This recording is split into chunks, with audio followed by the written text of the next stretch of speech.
తీరాలకు చేర్చి మరి మార్గ జాతికి మందకృష్ణ మాదిగ గారు తీసుకొచ్చినటువంటి విజయం ఇది మామూలు విజయం కాదు. 70 సంవత్సరాలుగా మన గుడిసెల్లోకి రాని రిజర్వేషన్ కోసం ఢిల్లీ కోట మీద దండోరా వేసి ఈ దేశ నుదుటి మీద సామాజిక న్యాయమైన సంతకం చేసి మన జాతి కోసం తీసుకొచ్చిన విజయమే ఈ రోజు ఈ వర్గీకరణ ఫలితమైన విషయం. ఈ సందర్భంగా మనమందరం అర్థం చేసుకోవాలి.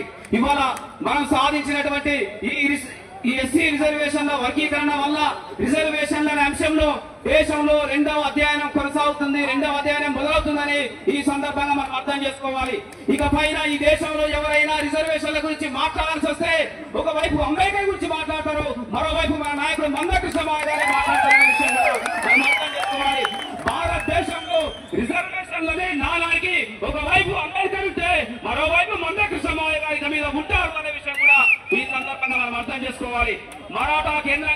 మరాఠా భూమి కేంద్రంగా డాక్టర్ అంబేద్కర్ గారు నడిపిన ఉద్యమం వల్ల ఈ దేశంలోని కోట్లాది మంది ప్రజలకు ఎస్సీ ఎస్టీల రిజర్వేషన్లు ఏ విధంగా అయితే వచ్చాయో ఇవాళ తెలుగు భూమి కేంద్రంగా మందకృష్ణ మాదిగ నడిపిన ఉద్యమం వల్ల దేశవ్యాప్తంగా ఉన్న కోట్లాది మంది ప్రజలకు ఆ రిజర్వేషన్ ఫలాలు వర్గీకరణ రూపంలో రాబోతున్న విషయం కూడా మనం అర్థం చేసుకోవాలి.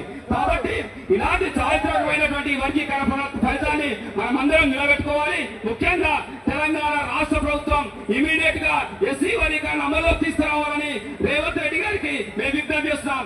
ఆయన అసెంబ్లీలో ఇచ్చిన మాట ప్రకారం ఇప్పటికీ ఏవైతే నోటిఫికేషన్ ఇచ్చారో ఆ నోటిఫికేషన్ లో గ్రూప్ 1 నోటిఫికేషన్ కు ఎస్సీ వర్గీకరణ వర్తింపజేయాలి, గ్రూప్ 2 నోటిఫికేషన్ కు ఎస్సీ వర్గీకరణ వర్తింపజేయాలి, డిఎస్సీ నోటిఫికేషన్ కు ఎస్సీ వర్గీకరణ వర్తింపజేయాలి, ప్రతి ఉద్యోగానికి ఎస్సీ వర్గీకరణ అమలు చేయాలి రేవంత్ రెడ్డి గారి ప్రభుత్వానికి విజ్ఞప్తి చేస్తూ ఈ 30 సంవత్సరాల కాలంలో ఎవరున్నా లేకపోయినా ఎవరు వచ్చినా రాకపోయినా మందకృష్ణ మాదిగ గారి మాటే శాసనంగా భావించి 30 సంవత్సరాలు ఎన్ని ఇబ్బందులున్నా సమస్యలున్నా కష్టాలున్నా కన్నీలున్నా కృష్ణ మాదిగ గారి మాటలు అమలు చేస్తూ మందకృష్ణ నాయకత్వంలో అడుగులు వేస్తూ ముందుకు నడిచినటువంటి 30 సంవత్సరాల ఉద్యమకారులందరికీ కూడా తల వంచి నమస్కారం తెలియజేస్తున్నాం. జై మాదిగ, జై మందకృష్ణ మాదిగ.